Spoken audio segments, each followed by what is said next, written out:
Hi. Just when you thought you might be able to slow down, autumn comes and there are plenty of jobs to do if you want to have a colourful cottage garden for the following seasons. So we're going to get started and we'll talk about some of the things that I'm doing here in autumn in the Southern Hemisphere, Zone 9. You can start these jobs anytime through the autumn. A lot of my jobs have been left until the last 6 weeks or so because of the rain that we've had. So I'm at the moment trying to get through the weeding and the mulching, preparing for the winter. This is one garden that I pretty much finished mulching. This is my shade garden. And along here you'll see that I run out of mulch, so I just have a few more bags to buy to finish this piece of mulching. The mulch that I buy has a feed in it as well, so it's all tucked up ready for the winter. This is my dahlia and berry garden. Now, as you can see, this needs a fresh layer of mulch and it needs weeding. This will be my last job to do for the autumn. Now, this is the last thing we want to have happening. These weed seeds here starting to go to seed. I'm really late at this. I've got a couple of bags of linseed straw ordered and I'll be able to replenish this layer of straw here. Dahlias are a bit battered from the wind and the rain that we've had. Very important to keep deheading through the autumn if you want your dahlias or any other flower to keep on flowering. As you go through the weeding, you'll notice that several seedlings are coming up from some of your perennials and your annuals. Sometimes there are even seed heads that you want to gather before you start tidying up too much. So that's what I do as I'm going around. I do a lot of transplanting of little seedlings around the garden. So you need to be on the lookout for those and learn to recognize the little plants as they come up by looking at their main plant where they've sprung from. So here's a primula here that's already in flower, and that'll be a little seedling from last year's primulas.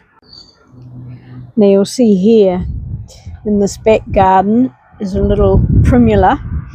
Now I found a lot of those as I was going through the garden, so I've spread them around the garden because they flower. Now here's one here in bud already. They like the cool and they flower for right through the winter. So every time I come across a little patch of primulas, I spread them around and they'll be my winter colour. Those little covers protect them from the cats. Now there's another thing here that this is also a seedling. Now this is from the astrantia in the back here. There's the astrantia with its seed heads. So there's another one in here. So now I have to make decisions about whether I want to dig them out and give them away. Here's another one. Or whether I want some more through the garden. So this is how you increase your plants and have colour through your garden without having to buy more plants. There's another astrantia here, which is a different colour, the dark pink one. And in here there's a bleeding heart. See the little seedlings of the bleeding heart, which will come up and flower in here in this shade garden in the spring. So I also need to decide whether I want to spread them around a bit or leave them there to flower. This is the garden I've been working on last week before it rained. Now in here, this is the potentilla. See the flowers there? Now here's the little seedlings of that. There's quite a few of them. So I don't really want too many of those, so I'll probably pop them up and give them away, or even maybe sell them. And beside it is the persicaria, which is spreading itself around the garden. It's a really good ground cover, so I managed to pull some off, which is just spreads along the ground and continues rooting. So I've got some there in a pot to move around somewhere else. This plumbago seeds really well, and you'll see here I've already got a few potted up here, and there are others I'm discovering around the garden. Here's some lavender mist, nigella, which has seeded from last year's flowers. So I'll get these and spread them out a bit. This geranium here, if you're very careful, I've cleared away the bottom of it here, and in here is another one. So there's a new plant there. And we'll be able to move around, and I think there's some more over there as well. So yes, you just have to be a wee bit careful when you're weeding and cleaning up, that you don't throw away some good plants. Under here you'll see the little bits of blue of the lobelia, and here's the rest of the seedlings. They just keep coming, all those ones there. So it's really good when you learn to recognise the seedlings from the weeds. This catmint, or nepeta, is sending up new pieces everywhere. Obviously I'm not going to want them all, so there's something else I can give away and someone else can have. And this here is agastache, this one is here, and under here is a new one.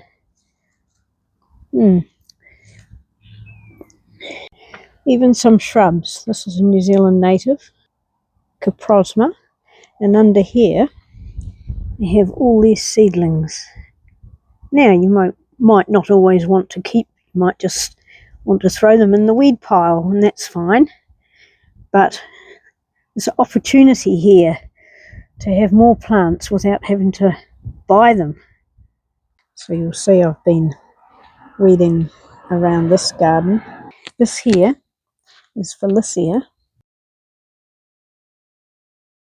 a large shrub that flowered pretty much all year round. Even through the winter it had some flowers on it, but it grew a little bit woody. Dug that big one out and replaced it with these two small ones. I don't know how it'll go through the winter, but that's why I've got two there. So as you can see, I still have a lot to do. And to show you this is a delphinium, and it has seeded. There's more seed heads, but I've got seeds that are saved as well, and look at it. So I bought one packet of seeds and I've had them ever since.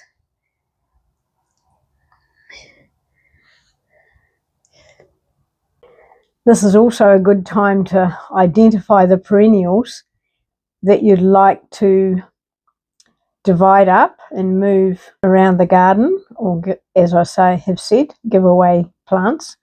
There's gaps that you may want to fill.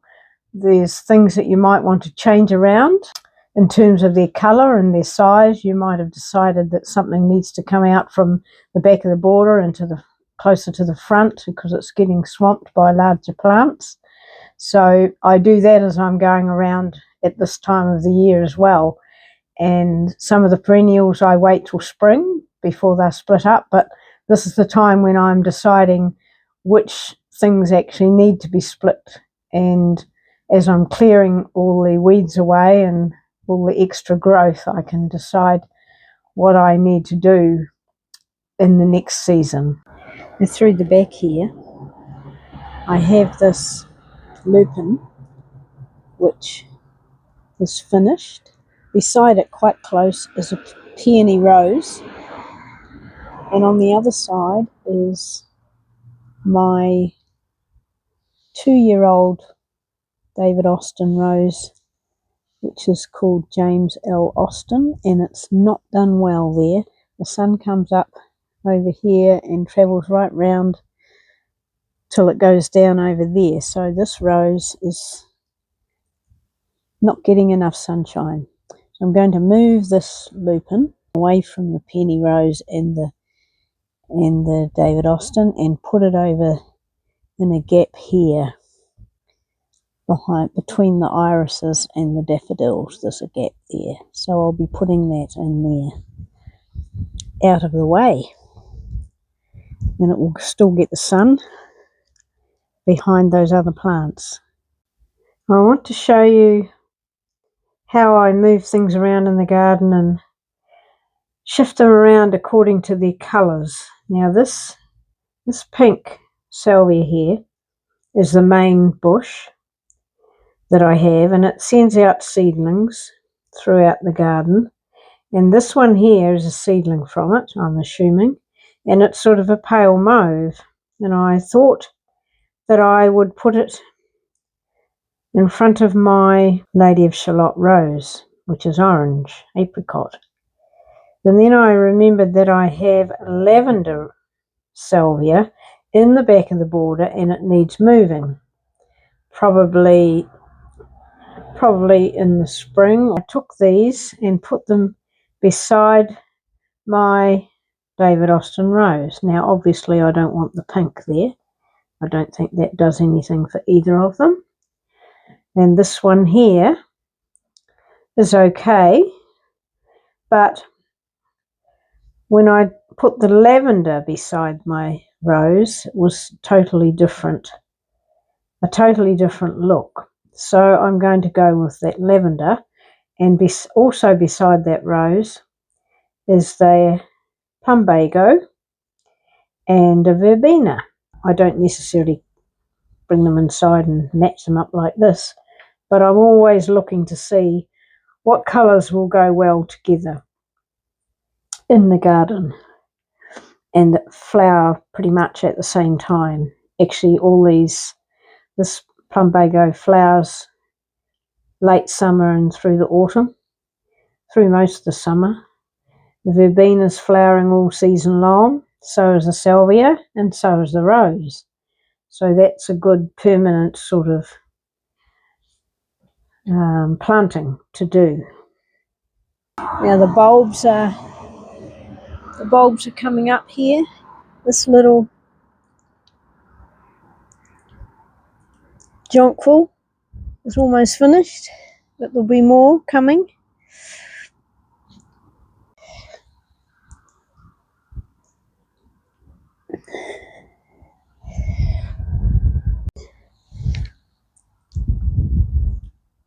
So this is a good time to give your bulbs a little feed.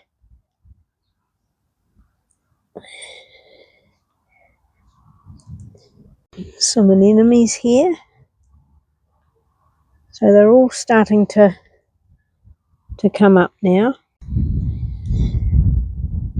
There we go, and some freesias there in a pot.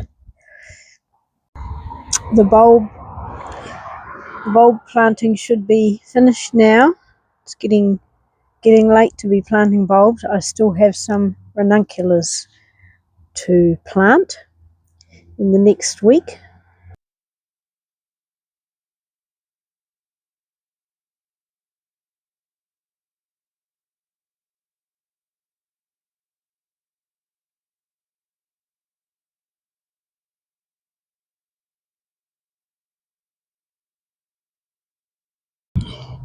A lot of plants need some protection now from the cold that's coming.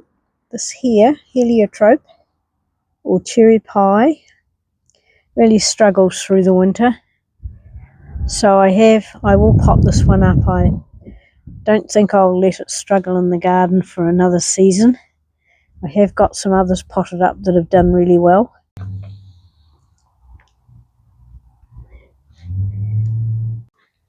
And I also potted up these sedums to see how they go in a pot. This one is very sad, got too much water. So I've potted it up to see if I can save it and keep it in a pot and put them away in a sheltered spot for the winter. So that's autumn, a time for finishing off your bulb planting, finishing off your weeding and your mulching.